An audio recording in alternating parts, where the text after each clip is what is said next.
So again, we'll be in live in 10 seconds. 9, 8, 7, 6, 5, 4, 3, 2, 1. So we'll go live now. So I would like to welcome everyone who's following us on Facebook. This is Cooperative City in Quarantine, the 9th episode focusing on refugees and refugee integration programs. We have a lot of great speakers with us here from Athens, who are all protagonists, partners, participants of the Curing the Limbo program. Curing the Limbo is a project financed by the Urban Innovative Actions program, EU funded, that looks into the most innovative and original solutions for the challenges our cities face today. And Athens has been running this project for the last couple of years, focusing on how to deal with the big numbers of refugees who arrived to Athens and who will have to start a new life in Athens, how to deal with this in terms of education, job trainings, employment, housing access, and community involvement. So this is a really interesting, very complex project that really looks into all aspects of what does it mean to find a new home, what does it mean to build a new life in a new cities. And we just wanted to talk with the protagonists of this program to understand how the COVID crisis that actually, as we see it, really very strongly affected all ways of life and all our activities. How did this interfere with your activities, and also refugees' lives? How did they change with this very sudden, lockdown and the interruption of many of the activities and many of the processes that they were part of? So we are very lucky that we have a great team of speakers with us here. We have Antigone Kotanidis, who's the project manager of Curing the Limbo. We have Thalia Dragona from the National Kapodistrian University of Athens, who's responsible for the education component of the project. We have Biskos from Synathina, that is an innovation laboratory and citizen engagement laboratory of the Athens Municipality. You can correct me if it's no longer the right description. Stefania Gyftopoulou, who's with the Catholic Relief Services, working on the housing component, how to find housing for the refugees. Anastasia Sikiaridi from the International Rescue Committee, working on the employment component, how to help refugees find jobs. And last but not least, we have Mohamed Tayeb, who's participating in Curing the Limbo program. And I've been meeting him just like our guests, regularly in the last 2 years. And somehow Mohamed was always there, very enthusiastic with a lot of plans and a lot of ideas. And I thought it would be really nice to have a first-hand experience as well from how you go through this crisis as well. But first of all, just in general, we would like to understand how are things in Athens. Of course, we heard we're listening to news, we're following the news from all parts of Europe and all parts of the world. And somehow Greece was in the news for somehow surprisingly dealing well with the crisis. Now, this is all the news that we always receive from Greece, that people expected potentially big problems because of the health system, because of also maybe refugee camps, a lot of people together in places that have maybe they're not supplied perfectly, but it seems that Greece weathered relatively well the COVID crisis. How do you feel about this? What's the situation right now at this moment in Athens? Let's start with Antigone. First of all, thank you very much for having us. Our whole team is here, so we can all give input on how we have operated in this very particular times for the whole world. Right now we are, well, first of all, let me start by telling you that lockdown started in our city, in our country, in mid-March. So first of all, schools and universities and classes stopped on March 10th. And large lockdown was announced on March 13th. So starting March 16th, we all started working from home. It was quite early in comparison with other countries because we did have a few cases, relatively speaking, and we still have a low number of COVID cases. We are on lockdown started last Monday, so May 4th, gradual unlockdown. So right now we are at the moment where we are readapting the program after a 2-month period of working from home with all the challenges that we had to deal with. We are slowly trying to readapt the program to the new normal and to the new reality. Which is something in between, I imagine. I think you're all at home, right? At this moment. It's also because in Athens we are already 6 p.m. So it's the beginning of your Friday evening that I hope you have some freedom at least to enjoy. Now, sorry, Antigone, you were about to continue. So this is the situation overall in the city right now.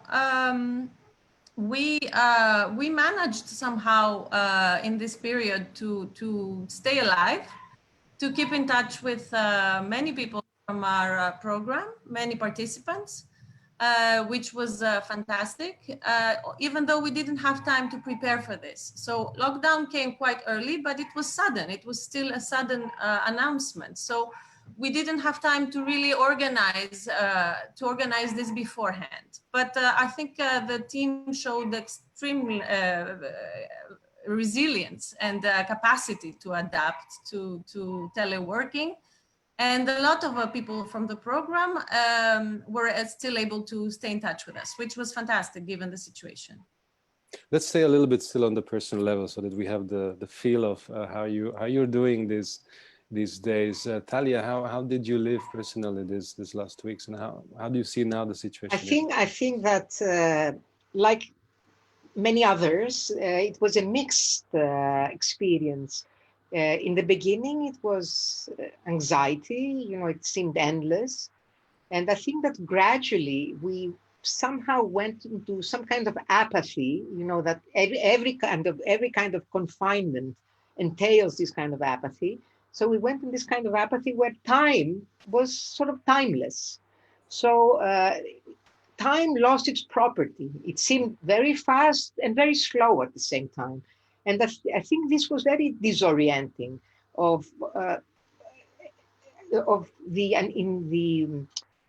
insecurity and the sense of what's going to happen next and what is there ahead for us was anxiety provoking.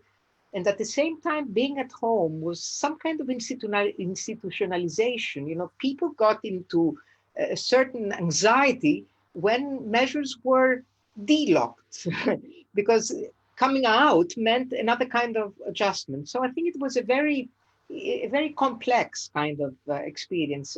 For me and for other people that I've discussed it, there were similar kind of phases of going through these feelings and these anxieties and this sort of outlook of what's there for us. So now you're in this phase of a big anxiety of coming back to life. I can relate to this because somehow I have this feeling now that we are gradually starting an unlockdown, although it's only in the countryside because Budapest somehow is in a special status. We continue the lockdown as long as probably the government needs to uphold the state of emergency.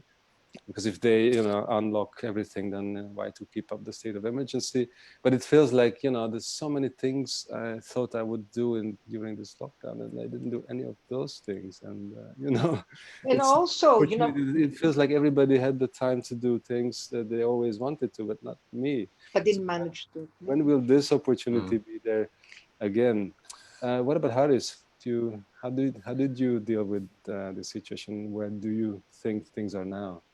Well, it changed many things, I would say. The whole life in this last 2 months was a completely different life from the rest of life. We had to stay home. We had to change our everyday routines. But also we had to change. We changed the way we interacted with public space at the same time. we had to send SMS, we had to send a message to the government to go out. It was a big change, and you know, people were like anxious about it. You know, did I got my ID to go out? You know, did I send an SMS to go out? But also it changed the way that people used public space in the last 2 months. Was a completely different you know, use, a completely different performance of people into the public space, since restaurants and cafeterias in Athens, which are the places where people are usually gathered, were not working. So you would see you know, big empty spaces filling up slowly with people doing sports and athletics and going out with, you know, with their friends and you know, slowly and using public spaces in completely different way than they used to do it. So the way we use public spaces changed a lot, and that happened like after a month, I could say, where people stayed inside their houses and they were fed up completely and they didn't know what to do. So then slowly started to go out, you know, started to send an SMS to the government, you know, the SMS number 6 it was, so you could go out for running, but you wouldn't go out for running, of course.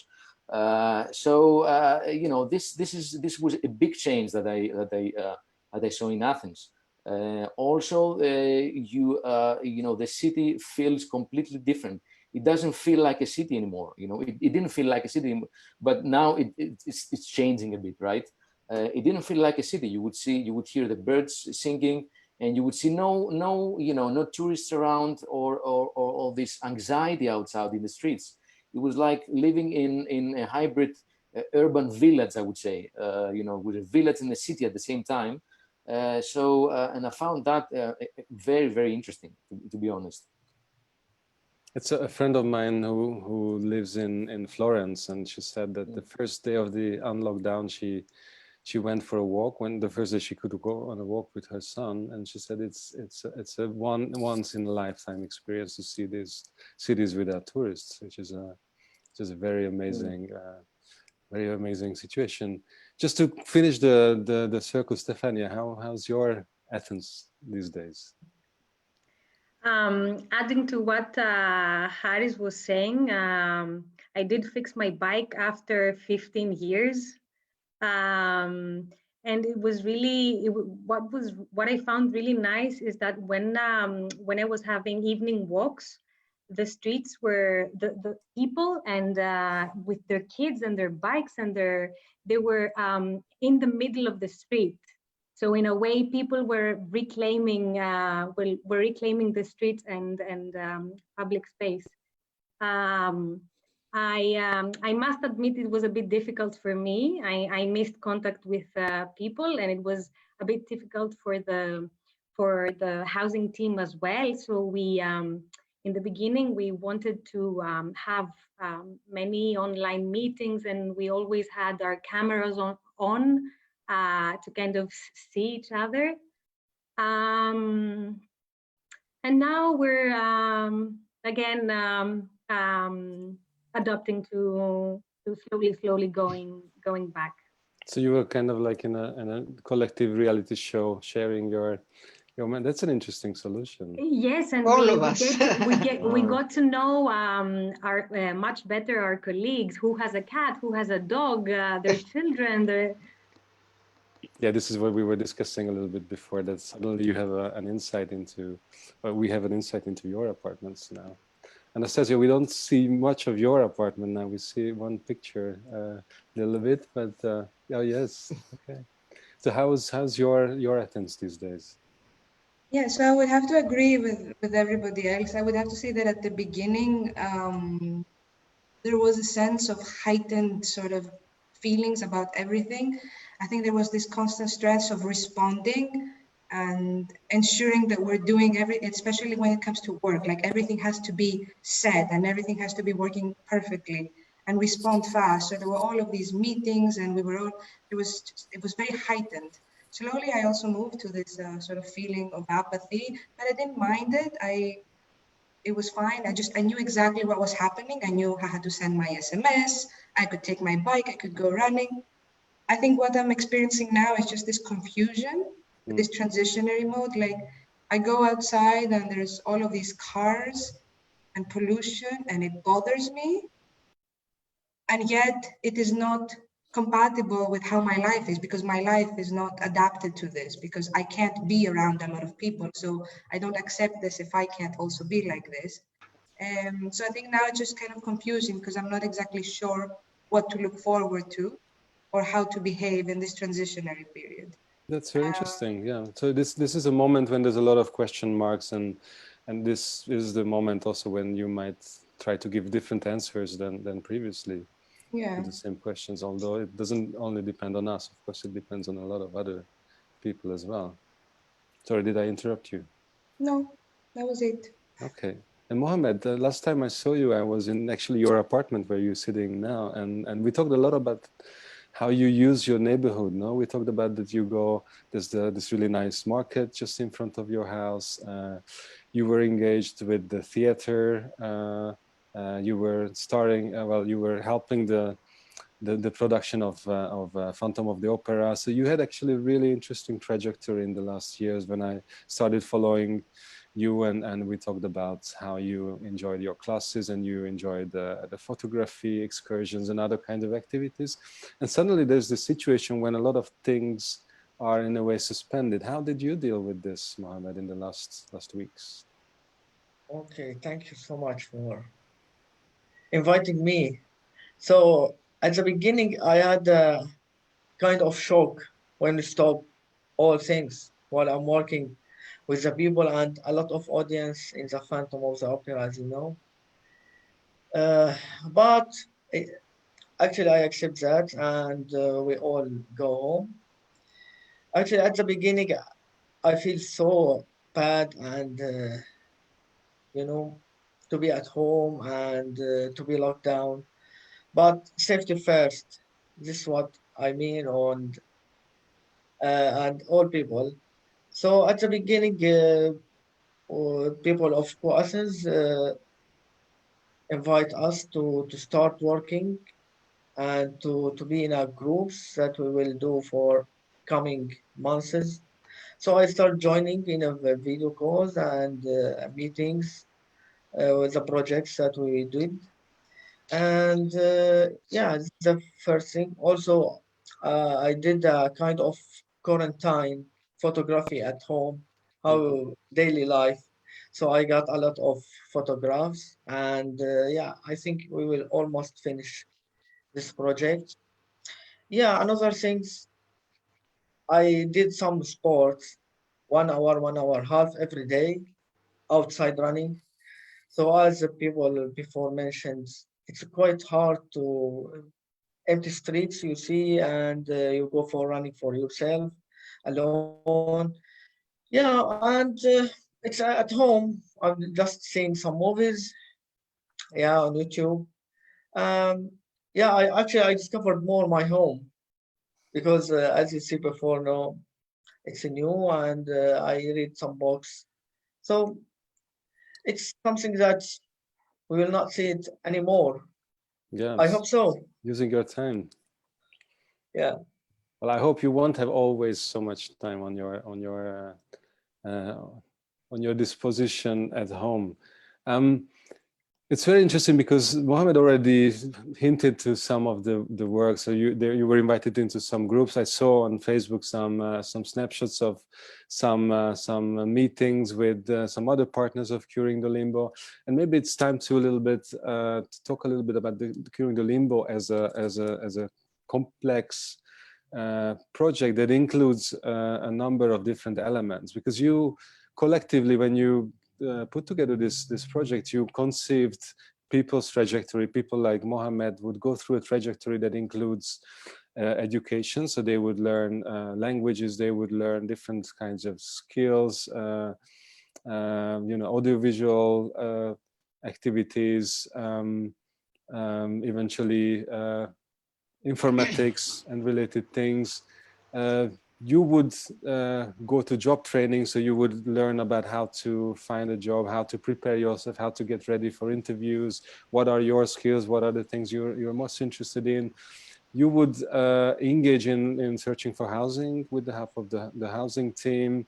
that would help you a little bit understand better how does the housing market work in Athens? What are the obligations and the rights in this whole process? How to, present yourself better in this whole process? And of course, something that makes Curing the Limbo very special is also how to engage better with the neighborhood, how to engage with civic initiatives, with neighborhood activities, community projects, how to be part of the city life. So this is something that, and very often I think integration programs forget some of these elements, but here you try to put all this together. Now, it's a lot of work to keep all this together. And I would come back to Antigone to ask a little bit, how do you see the difficulties, or maybe the ways, the solutions you found to address this challenge that suddenly you're not able to see yourself? Normally you all, or more or less, you all work in one space, so you have a regular exchange. So how did moving all this complicated, structure, collaboration with many partners, moving this online, how did this affect the program for you? Well, first of all, let me maybe explain a bit the title of our project. We thought Curing the Limbo, what is it about? The assumption was that we are going to become a team in a hub, because that's where we work, is like a common space where everyone comes and we share and we learn, and all the services that you mentioned take place, but also a lot of human interaction. And the beauty of the project is also the fact that so much expertise is around the table, and so many people get to give their input on how to create our own integration program, which suits the city of Athens and its particularities. So it was about the limbo of, curing the limbo of people who have been in our country for a while, with not a lot of perspectives, or just waiting and waiting and waiting. That's the limbo we were talking about. And we thought, we would help them make a first step towards building their life in the city. So when we all kind of went into limbo ourselves, which wasn't exactly a limbo related to, inactivity, because we were very active, but we were confined. We couldn't meet with each other. So that was we had many challenges, of course. One of them was how to reconnect how to connect our team online. And that was actually, I think it went very, very well. And it actually brought us closer in many ways, I think. I dare to say.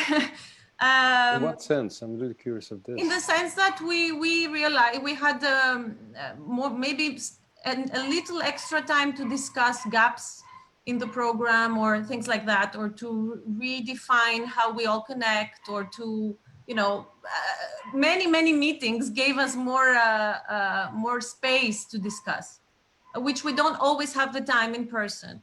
But on the other hand, we were very, very, I personally was wondering how relevant is our holistic approach now that we're not, we don't have a space where we meet. And now that people are back at their homes, where what we were trying to do in the program, what we are trying to do is to help people connect with the city of Athens, to get to know the city, to choose where they're going to live, to help them find a job. I mean, to help them connect with active citizens. So these are basic assumptions in our program. And I found myself asking many times myself and my co-workers, are we relevant? How are we going to adapt to this new reality? How is our program going to does it really respond to the needs of the people? And of course, many practical things, like, many participants not having an internet connection like we do. So even though the will was there and the tools were there, it wasn't always easy to connect with the people. So many questions, many challenges, but I still think overall, as I said at the beginning, the resilience is incredible. And I mean, I would love to hear more about from the people at the end, how it was for them, from the participants in the program, the refugees who are in the program. But yeah, I mean, that's what it looked like. I would go back to Mohamed, because let's hear from the people who take part in the program, because just to make for our audience a bit more tangible how what happens when a person who arrives to Athens through different means enters the program. No, because of course we hear about a lot of people arrive, they want to move on or they don't want to move on, but once they decided they want to, you know, in a way settle down in Athens, they want to make Athens their new center of life. They come to you, they knock on the door, and they can ideally enter in this program. How was it for you, Mohamed? If you can tell us a little bit, what were your steps to enter this program? And then through this, we understand a little bit more the components, and then we can talk a little bit more about how your work was affected by this lockdown. So Mohamed, what was your trajectory? What was your way through the Curing the Limbo program? Actually, from the beginning, I'm just when I arrived at Athens, I'm go for some organizations, seeking for some helps or to go through the society of Athens. So I went to one organization. They told me there are new programs named Curing the Limbo. And they told me you can go there. They wrote me the address. Actually, next day I went there and I meet.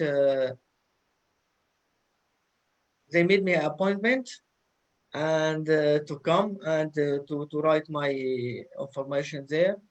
So I think after 1 or 2 days, I came back at 10 o'clock. They told me, okay, you can come there, and they make me an interview. They wrote all information about me, and they gave me CTL number, and they told me you can join the classes from today. So I think I directly Very fast start. Yes. Maybe at 4 o'clock, I had a Greek class. I went directly there with Ariana, my Greek teacher. I know there. So I start directly and soon. And they told me about the audiovisual, photograph and video and the music. And I joined photography. I want to learn how to do with photography. Yeah, it was about 2 classes per week in Greek and photography, and in every, let's say, every class, every circle. Yeah, and after that, also they told me about the housing support. They told me, okay, they will help people for the housing. Then I told them, okay, fine. Actually, I want home here in Athens, in a beautiful city. So I actually joined the programs. Actually, it take a big time because it's a new one. They told me, and they need some procedure until you got your home. I told them it's fine. I was living in a good house until now, so I waited a little bit time. So, but it's okay. Finally, I got it. Yeah, and it was so nice and so beautiful experience for me to get through the society. I meet a lot of people, and let's see, I mean, the Greek people who working for refugees or helping them. Also, I meet a lot of refugees people. I don't know them before. Actually, the one person that I'm my flatmate now, so I'm living with him. So it was very, very great experience for me, and I'm lucky to be in this program. Okay, great, thanks. Let's go to the beginning, how this trajectory starts. Thalia, a big part of this program is education, of course, learning languages, learning other skills. Maybe if you can tell us a few words about what's specific about the curricula you developed specifically for refugees, and maybe also what's special about education. Do you mean in general, or would you like to? Wouldn't you like to focus on this period? I think what's important is this period, because you know the rest is a big story, but this period I think has really presented many challenges. So in order to adapt, we experimented with online learning, asynchronous, synchronous, or blended. But rather than online learning, I think we should coin the term, which is, I think, very apropos, emergency remote learning. And emergency remote learning is not the same thing as online learning. It's a different thing, and I think we should go into it in more detail. So the speed with which we had to move to online instruction was really unprecedented. It was staggering. I mean, we had to do that in a very, very short time. And online learning, in general, tends to be looked upon as inferior to face-to-face. And I think that many people, especially from the bureaucratic aspect of what we were doing, they were feeling the same thing, that, well, this is not as important as face-to-face. So the transformation from face-to-face to online informal education revealed, first of all, the inequalities inherent in education. I mean, we've seen that in informal education, that there are all these inequalities as it regards students' infrastructure. In informal setting like ours, this was even magnified because our students, many of them didn't have computer, or very few had computers. They didn't have any kind of useful tools where a platform could operate. They didn't have pads. I mean, so we had to organize these classes with WhatsApp, with Viber. They had to use their phone video instead of video cameras, as Mohamed was saying. We used a system which is called what's the name of it? Web 2 Padlets, where this was a wall where students could post their work. But all this was a very, very cumbersome affair. It was very difficult for the instructors. They had to work many, many more hours than they usually do.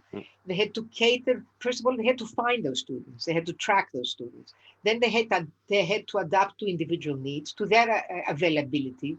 Sometimes they had a one-to-one encounter. So there were very many encounters of that kind, of one-to-one. So it was a very, very challenging new way of learning, a new way of teaching. So the big question that arose, I think, and that's very interesting for everybody who's using these methods, is to rethink what learning and what training for resilience is. Because what we aimed with our classes, first of all, was to stay in touch with our students, to stay in touch this additional adversity they're facing. So in a way, hold their hand through that. The students could not follow an entire class sometimes. So they would send back emojis, they would send back hi messages, they would send love, heart signs of appreciation. One student the other day said, thank you so much for dealing with us, for taking care of us as if we were part of your family. So one thing was, how can we stay in touch? The second thing was to experiment with the different media and the different means of communication, which was also very important. The third thing was to continue the learning process despite the caveats and retain this sense of continuity and this sense of commitment. The fourth thing, as I was saying before we started this conversation, is that this became a learning without walls. So the learning experience expanded to members of family, to roommates, to the entire sort of habitus of our students. It was as if we became guests in their own homes. So in that sense, we experimented with different media. Teachers had to write up new curricula. They had to construct a different way, a different kind of class. And it was for them very challenging and very interesting. It was not the normal class. And in a way, because many of our students come from traditional environments, for them, school is something which is much more, bounded. The fact that this was not a bounded thing, in the beginning, it seemed to them that was not real classes. It was something which was not as serious as a proper class would be. It was very interesting to see how creative teachers and students became. For example, for the photo lab, they created a website where they uploaded their photos. They adapted to the circumstance instructions, how they were going to take photographs inside their homes and outside of their homes. And the aim was to the experience of home and what home was before and is now, and before, during, and now during the COVID. And the instruction was, how do you relate this to your own memory? So students related memory of the past, memory of their home as, back there and their homes now. And a student created a wonderful installation, for example, which was something that I don't think they could ever do that if they were in real class. In music, they did simultaneous videos of singing, of playing an instrument, and then put them together in the same way we've been experiencing all this art produced in these past months. So the instructor with what it's called an a cappella maker, they did a video collage. Or, for example, with the language, they use these Padlets, which, as I said, is this wall where they could pin their work. And their work was based mostly on their everyday life, what's at home, what do they see out of home, health and sickness, your favorite neighborhood of what you've done, what you've seen so far before the COVID. So I think that this medium proved to be extremely interesting. And I think that in a way, the COVID-19 presented a unique challenge to delivery of classes and of workshops and to learning that was never imagined before, that it revealed the need for technology, infrastructure, which would be sufficient to handle the needs of emerging remote learning. And we have to secure that because we don't know if there's going to be a new lockdown in any case. And we are planning to do blended things, hybrid classes, I think, in any case. It also it highlighted that we should not be tempted to equate emergency remote learning with online learning for its evaluation. We have to think of it as a different process. And also, I think it brought to fore the infinite potential of technology, which in any case, of course, does not replace face-to-face. But I think that the future of curing limbo will most probably be a hybrid experience, experimentation of both, face-to-face and remote. And I mean, if I was going to raise two questions, did this experience benefit the resilience of our students? I would definitely say yes. And did it enhance the resilience of the project? I would again say yes. So I think that this has been a very unprecedented, situation with unprecedented solutions that we had never thought of before this adventure we're going through. Thank you, Thalia. All in all, I think it was a very worthwhile experience. Is a very worthwhile experience. Thank you, Thalia. Once earlier, when I visited Athens last time, I found it very interesting that in the education and curriculum there was a big opening towards all kinds of activities in the city, as you mentioned. And Haris, you were also contributing, and you were working a lot with the educational component on how to bring students out in the city, how to go to places, how to hold classes in specific locations, visiting maybe real situations of everyday life, or maybe some specific places, but this is not really possible right now, no? How did you keep people on board for these kinds of activities? How did you keep on trying to connect well, refugees, your students, with people in neighborhoods who are active in solidarity initiatives. And before I give you the voice, just reminding our audience that you can also, if everything goes well, then somebody's reading the Facebook comments as well. So you can always ask questions there, and you can comment. You can also compare if you have in your cities any experience or you follow any similar projects or activities. How do you see these things in your city? So please join us in the discussion here. But back to Haris. Well, thank you. I mean, one of the main aspects of curing the limbo, one of the main aspects is that it puts citizens at the core of a process that leads to inclusion of people into the society, into the life of the city.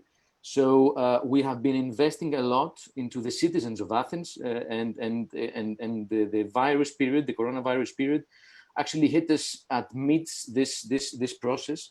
And so what we did is that we invested a lot on that. We invested a lot on the communities of the city, on the community groups of Athens, on the people that are doing things in their neighborhoods, and they're doing initiatives to change the life in the city, to help us actually in a distributed way to help connect with people from curing the limbo, with refugees from curing the limbo, to facilitate the procedure of connecting them with the life of Athens.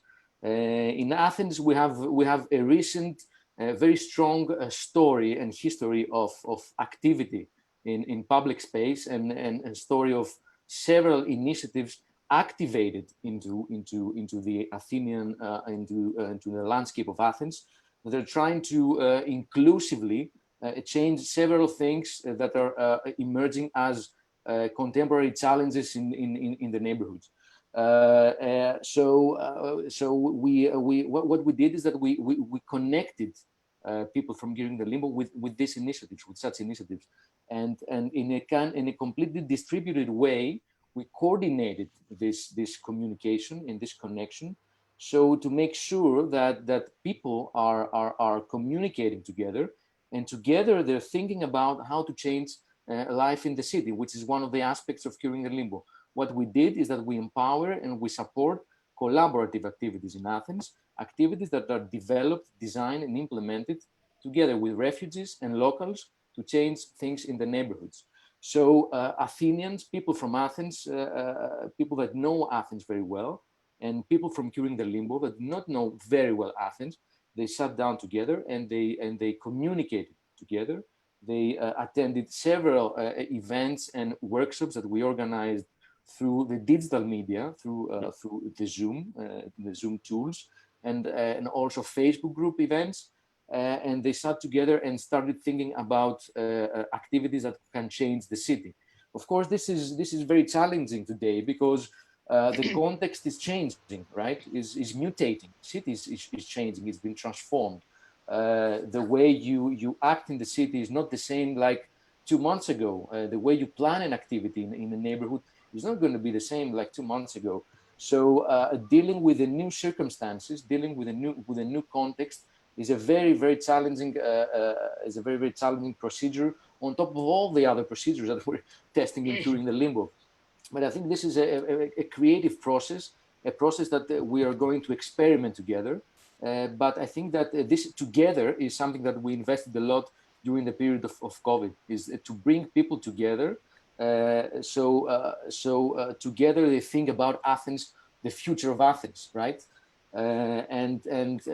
We have with us, we're working with 20 community groups of Athens. There are 20 single communities that do things in the city, and around 60 refugees of curing the limbo, and they have formed teams, they have formed collaborative projects, thinking about the future of Athens. Empowering those teams, communicating with those teams, investing a lot in communication, and the tools and the spaces, the digital spaces, was something that actually we did during these 2 months of a time. And there is a way to go right now. I mean, there's a long way to go actually, and this is very fascinating for us. It's very fascinating because we can think together about innovation in the city. we can think together about forming local innovations in Athens, and we can think together with people from other cultures and from other countries that have come to Athens. And this is a very exciting moment for us. How do you see that these digital tools that you now started to use will be with you in the next, even if the lockdown is over? No, how will they help you to maybe continue working on different levels? So maybe have a more strict, more continuous collaboration with people. Well, as Antigone said in the beginning, that difficulties bring us closer, right? I mean, and we have seen that through all these recession years in Athens, how people came together in during difficulties. Now we have this difficulty in the beginning, at least, of reaching out to other people. So we have to learn how to use the different tools and also how to overcome several difficulties. Refugees that participate in curing the limbo, undergo several difficulties in terms of access to the media, access to Wi-Fi networks, difficulties on access to computers and tablets, etc. So the tools, access to tools, is something that we had to overcome in a way. And this is a very, very difficult thing. Of course, I think that the digital tools at the same time help you to concentrate around them and tailor your communication and the things that you produce as tools, as like hybrid tools for curing the limbo, for example, around the digital tools of communication. This is also very helpful for us in a way. So using those kind of tools, you concentrate around them in a sense. So, for example, we organized workshops in Zoom, workshops where a lot of people participated and they were creative, and people communicated in those workshops, and they produced ideas, and then they shared their ideas online, and then we captured those ideas. So in a way, it helps you organize yourself in some sense, despite the difficulties that you may run. Thank you. Thank you, Haris. Anastasia, you work on helping refugees find jobs, which is of course a big challenge. But you collaborate with the education component and other components, community activities, to build a set of skills that are able to that help refugees to find the jobs. But now, there's a lot of things that are blocked right now, no? So I'm really curious, how is your work influenced by this the situation? Also, because, and this is when we can start slowly arriving to the last part of this discussion, we can start talking a little bit about the future, no? So how the economy is changing with this situation, and how do you see that maybe some of the jobs that were the most open for refugees are no longer there, or maybe the access will be a little bit changing. So first of all, how does your work altered in this situation? How do you see the next months or next years in this whole process? For sure. I think one of the biggest challenges is that when everything is under lockdown and when shops are closed and when businesses are closed, there's a sense that, refugees may feel beneficiaries, but even staff may feel on what do I do with employability coaching? How do I do employment coaching? Is it futile, or is there something to do with it? So I think there were two ways that we addressed this. On the one hand, we saw that our work changed and altered a little bit in not just employability coaching, but providing access to vital information. It was also in partnership with also the social service of the program, but a big part of it is people did not know how to access certain benefits that were put into place for contracts being suspended. And this was kind of a process that you had to respond day by day. So there would be an announcement, and then the next day there would have to be to translate it and communicate this. We also thought that it was very important not to lose touch. So we also transitioned very quickly to teleworking. So the job counselors would also hold appointments with people and kind of guide them to the next steps. And and focus on two things. The one that there's a lot of things to be done until you get a job. Like there's a lot of things that you can learn. It's important to become independent, to know how to search alone, and also understand what to look for and what exactly would be best for you at this moment. And also at the same time, we also try to do some sort of targeted outreach to sectors that we thought might be promising or good at this stage. So this would be logistics with or supermarkets, so things that had extended hours of work and needed more staff because exactly they had to respond to the lockdown. So deliveries, logistics, storages, these were all companies that were looking for work and hands. So actually we did have like 4 beneficiaries, 4 participants of the program who found employment during this period. This does not say that we did not have participants who lost their jobs. So particularly people who were working in informal jobs might have been dismissed without any access to social safety nets, while people who were in formal jobs somehow continued, especially if they're in the humanitarian sector, let's say, but others have been in suspension where they have to get access to this special benefit of 800 euros. So the way we see this forward is that we saw a lot of things. We also piloted virtual job readiness trainings using Zoom as well. So what we see is as the same as education, the same as everything else, is that it has to be like a sort of blended approach to the activities that we do.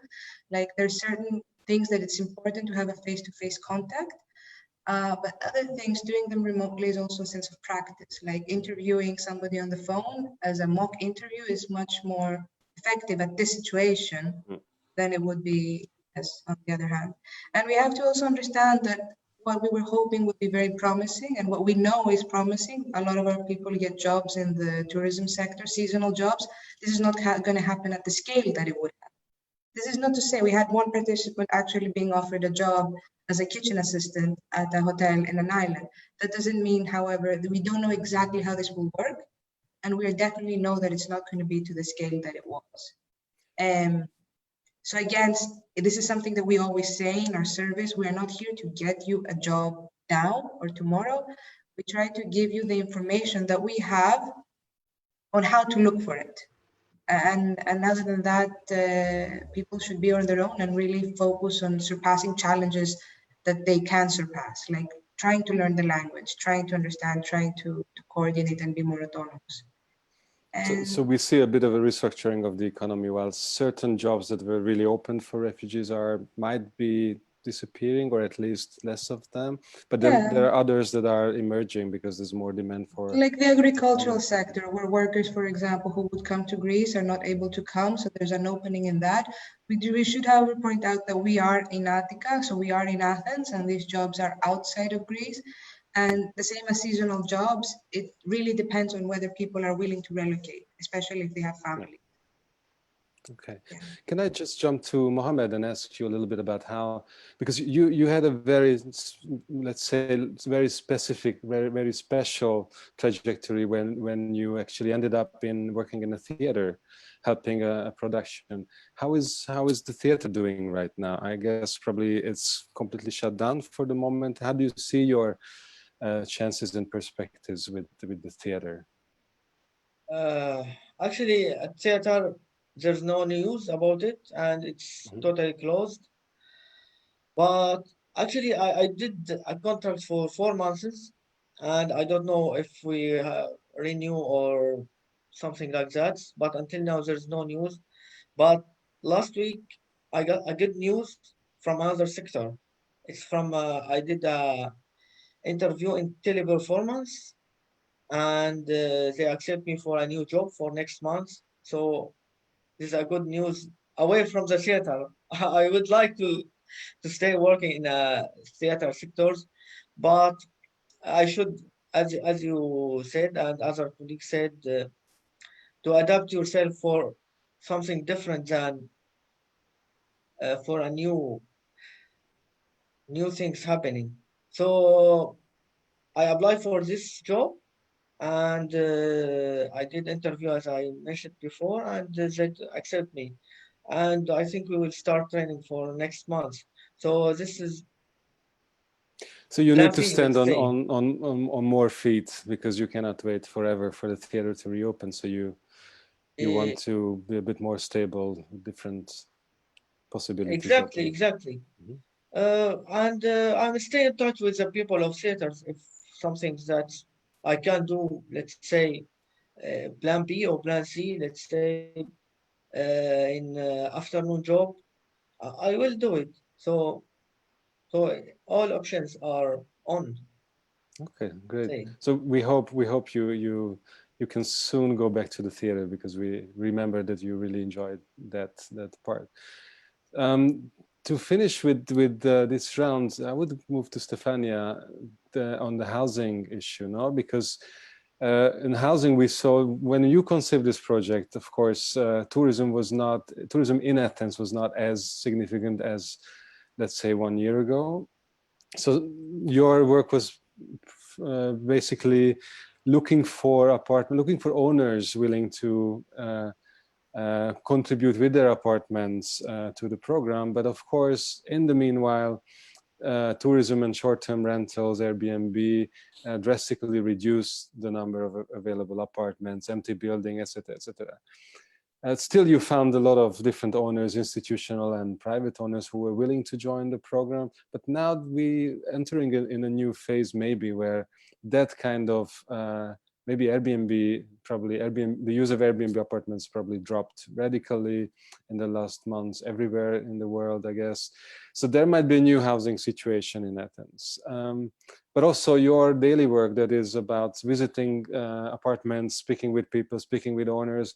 I heard from Antigone that you were doing some house visits with Skype or with Zoom, so online house visits. So how does it happen now, and what do you see in terms of perspectives for the next periods? Okay, so if I would describe in one sentence what we do is that we act as an intermediary between prospective renters and property owners. By offering both parties a range of support services and financial assurances, most of which you already mentioned, Levente. So with COVID-19, we reduced physical activity to the absolute essential. So we continued identifying and verifying apartments, and as you mentioned before, we showed some apartments through video call. But then all of our service provision was adapted online.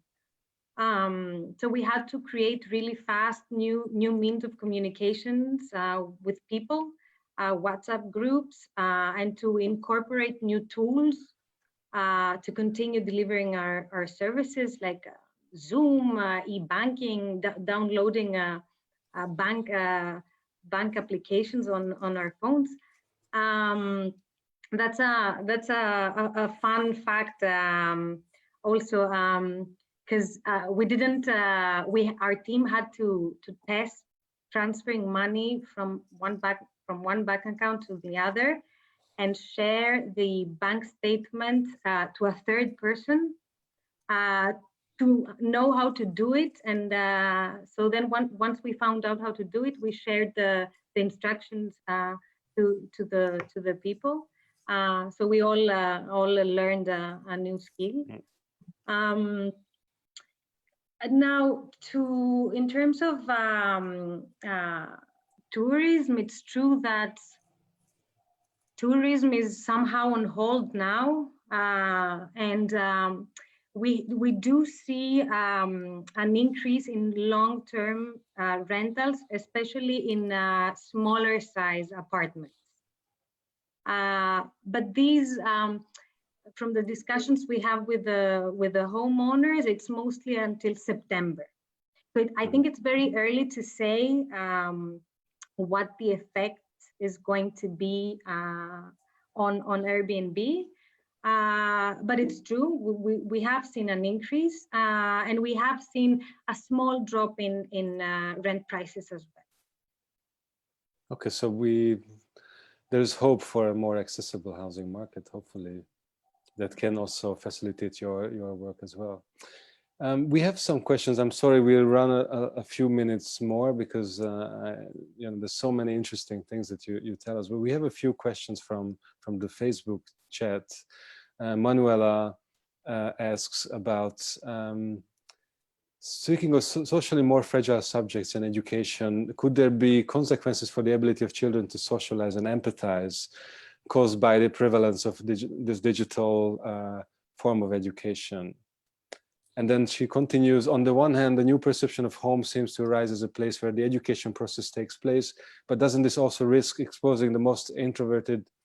Well, here we don't speak about children, but I guess we can move this a little bit to the family members of the people who are taking this. But maybe also how does maybe the lack of translating this into our situation, the lack of physical contact, the lack of being more in the room, how does this change maybe personal relationships and empathy in this process? Manuela put this in the children's world, but of course we don't talk about children's mostly. Thalia, maybe you have anything to say about this? You're muted, yeah. There is no doubt that this is not a foreseeable future where technology would replace actual face-to-face contact and relationships. I mean, it's a substitute right now. And it's a substitute because we had to move towards this direction. But the thing is that it's interesting to see what we can draw out of this experience and see how can this experience be adapted to the technology that is required in schools. For example, the schools in Greece are very technologically backward. And there is a lot of potential in technology and a lot of creativity and a lot of dissociating space, learning space from the classroom. So these are important, I think, challenges that we have to look into. And naturally, I mean, human touch, human contact, relationships, face-to-face are irreplaceable. But I don't think that this is an either-or situation. It's something that we should explore and see what are the possibilities. So what's the potential? So I think that it's a pseudo dilemma, that it's either technology that's harmful versus human contact, which is beneficial. I don't think we should see things in this bipolar kind of opposites. Okay, thank you. There's another question from Andrea, who wants to know a little bit on the broader impact on refugees, maybe people who are stuck somewhere, or also in the general attitudes. Do you feel during this lockdown, any specific change in attitudes towards refugees in general? I can tell you a little example that in Hungary, as the first detected cases were actually Iranian students. So for the first few weeks, the government was trying to frame the whole situation that the virus is brought into Hungary by Iranian students, so that they could, because their main discussion is migration. That's the main discourse in the last years, migration. So they found a rhetoric way to combine the COVID-19 with the migration issue by a little bit creating an amalgam between this. Do you see any discussion about this or any change in the public attitudes? You're asking me? Well, anyone who wants to join in. Well, just before this COVID confinement, this lockdown, we had a huge discussion about refugees, because there were those episodes of refugees gathering in the Greek borders sent by Turkey. So there was this huge discussion that was raised with lots of animosity, lots of stigmatization, lots of stereotyping, lots of prejudice. So it was, in a way, it was an ugly discussion. And the lockdown somehow shifted the attention towards the COVID-19, and this animosity has dropped. I suspect that this is going to rise again in due course, But for the time being, I would say that it was even, beneficial, because it stopped an escalation in xenophobia and sort of animosity against refugees. And in a way, what was very interesting, of course, there was from ultra conservative and ultra-right circles that there may be this kind of collusion between being a refugee and bringing in, but that was not in an excess at all. And what it proved to be really was that this disease was really brought by the people who traveled, who went to Milan for a fashion show, the people that came from traveling from London, so it really showed that it was not the dispossessed that brought in this virus, but really the other circles, that it was the complete opposite. So that was very obvious, I think, very soon. Yeah, with Harris, we were in Turin mid-February. So I was, for a while after, I was wondering if we would be the patient zero in Hungary and Greece. I don't know. we weren't. I have to. Did you want to add something? If you have anything in this? I wanted to say that obviously this virus doesn't discriminate. So that's the thing we all learned. We did have some incidents in camps or hotels where refugees stay. I can't say it monopolized the public discussion about this. It wasn't in Athens. I don't know, in a local community, maybe, it was a very different story. Of course, we heard about it in the news, as we did for other communities, that, there were incidents in other communities, closed communities of the country. But it didn't manage, to become the main discussion, thank God. But so, yeah, I just wanted to add this. Okay, thanks. We had cases with, we had cases within a Roma camp, in Greece. But I think I personally was very relieved by the way we handled this issue with the minorities and the COVID. I was completely relieved, because I would believe the exactly opposite would happen. But as you said, traveling is, and the places which are acting as hubs, as like financial hubs, like New York or London, are affected much more than other places, and that shows a lot about about the future of moving into other countries and the future of transportation, but also something that deals with the global and the local, and also the measures that they were taking into as we lock down in our houses and into our neighborhoods, shows that I think that we will experience something very, very local at the very end. We know about our building block, we know our neighbors, we see people in the balconies, we communicate with the people that are very, very near to us, while we will not be able to travel that much, to other cities and other countries. But at the same time, using the digital tools as we use it right now, creates a completely different form of communication with people that are not living next to us. So we're talking about something extremely global and something extremely local at the very end. And this is something that I found very interesting during this period of time. Yeah, please. No, I just wanted to add something on sort of COVID-19 and refugee communities and how this is affecting, let's say, people living in camps and in apartments in Athens. So yes, it's been good until now, but a big part of it is that we have been extremely lucky. So today there were the first confirmed cases in the island of Mytilene, right? So it's maybe not in Moria, but it is on the island. There has been a lockdown, but still it does not address the major reason why this is a big threat and a big extreme risk, which is the extreme sort of congestion of people in one space. And this is not only the case for the camps, but it's also the case for some of our own participants that maybe are not living in our housing, but other refugees living in Athens that might share apartment for 8 and 10 people. And they know, and there are confirmed cases, but there's no way to social distance. So the risk of spread is really high.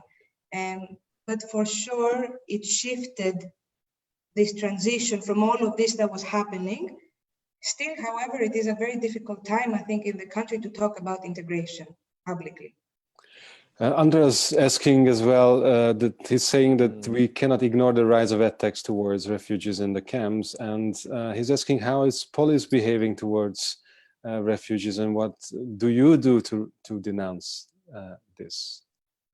It's if you want to answer this, any of you, if you have any news of police brutality, and can you in any ways with Curing the Limbo engage in this discussion?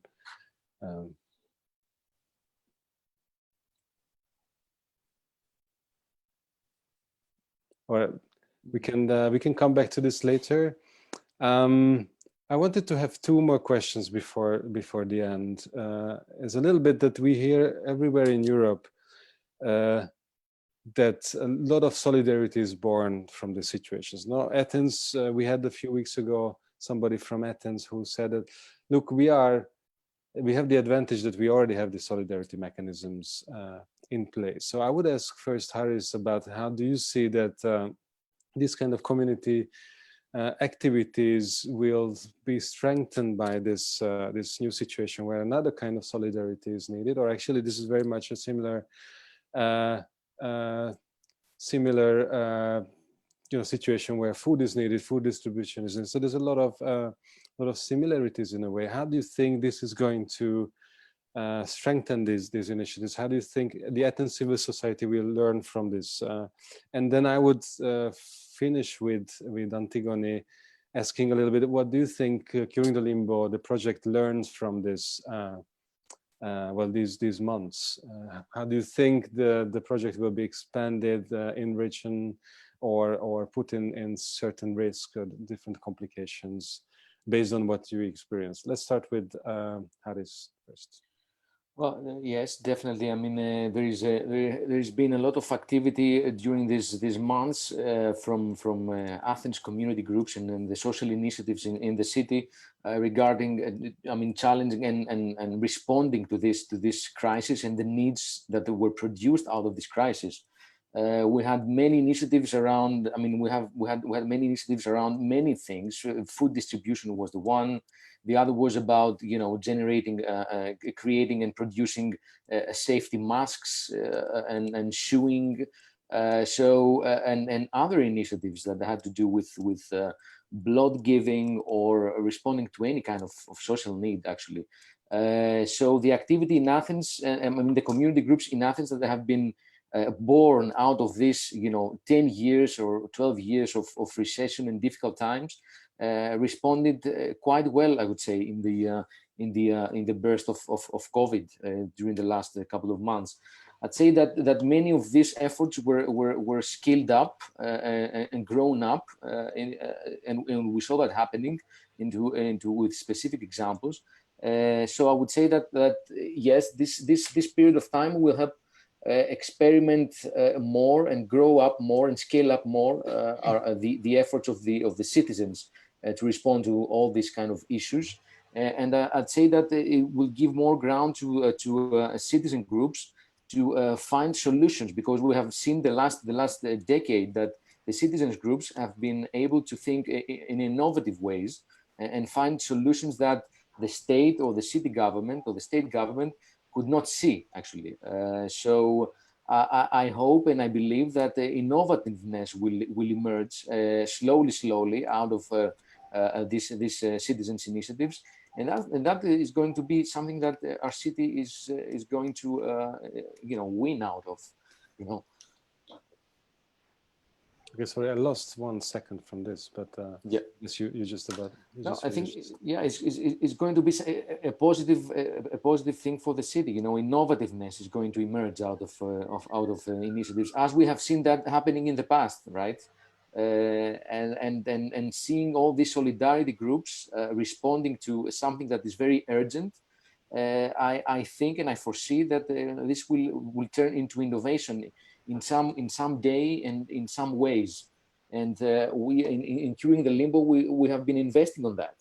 In Curing the Limbo, we have been investing on empowering community groups thinking about new ways of existing into the city, of delivering into the city. For example, you said before that Mohamed said before that he's participating into a theater group. In Curing the Limbo, we're working together with a theater group, and obviously this theater group has to think about a way to do theater in the future. If we say that theater is not going to be the same, then we have to find a way that we have to find a new form of theater, or we have to find a new form of sport activities. You know, one of the biggest need in the neighborhoods of Athens that we explored during the last couple of years was sport activities. People come together playing sports. So how is this going to happen in the next years?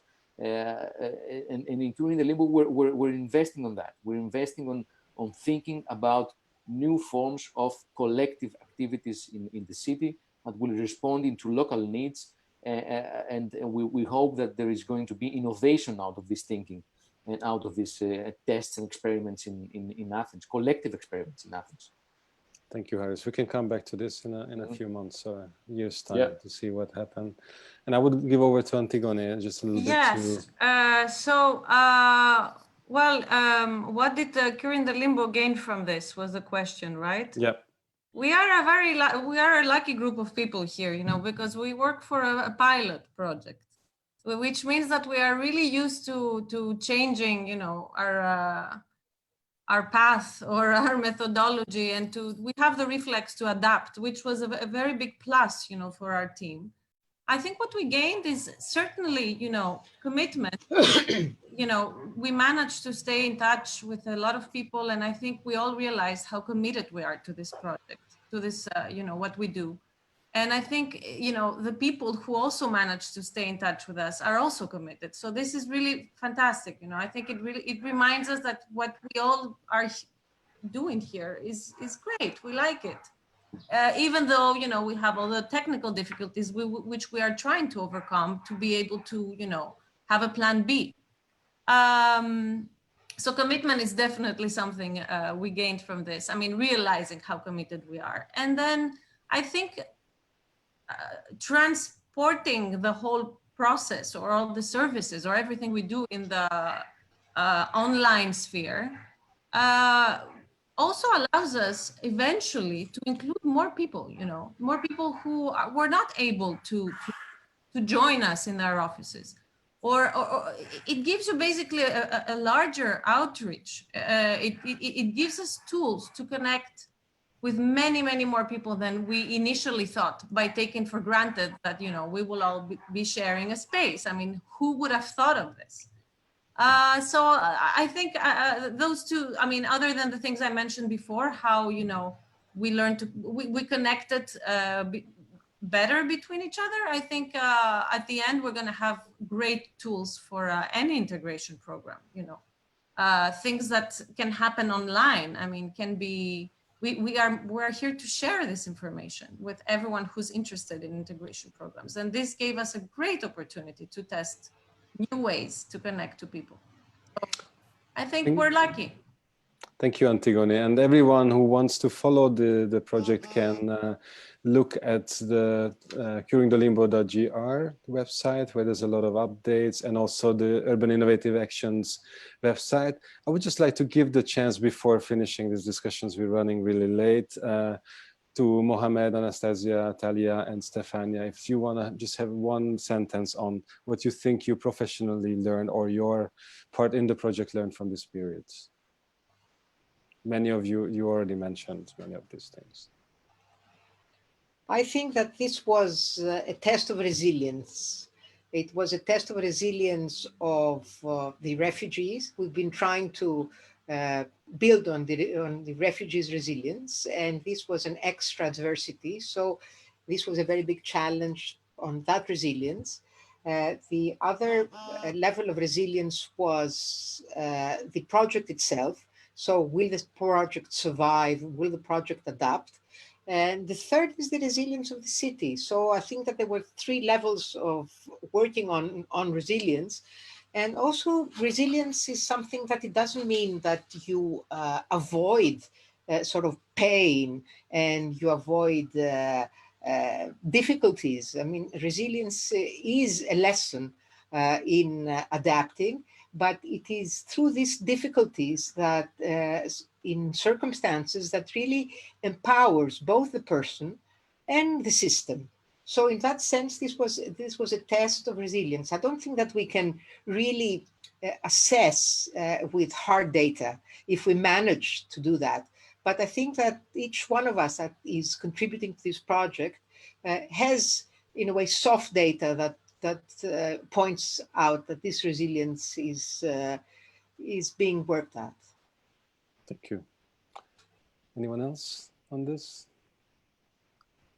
Or should we close it here? Thank you very much. I know it was very long. We went a little bit beyond schedule, but I would like to thank you very much for being with us because I think there's a lot we can learn from this. And again, people who are interested can follow you online.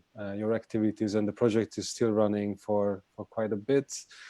And with Urban Innovative Actions, there will be several occasions to hear from you, to see some of you in different cities in Europe once we can start traveling again. I would like to thank again Mohamed, Tayeb, Anastasia, Sikiaridi, Stefania, Gyftopoulou, Biskos, Thalia, Dragona, and Antigone, Kotanidis for joining us. I wish you a nice Friday evening, and if you have 2 seconds to stay with us when the live is over, then we can just have a little thank you discussion. Thank you. Thank you very much. Thank you very much.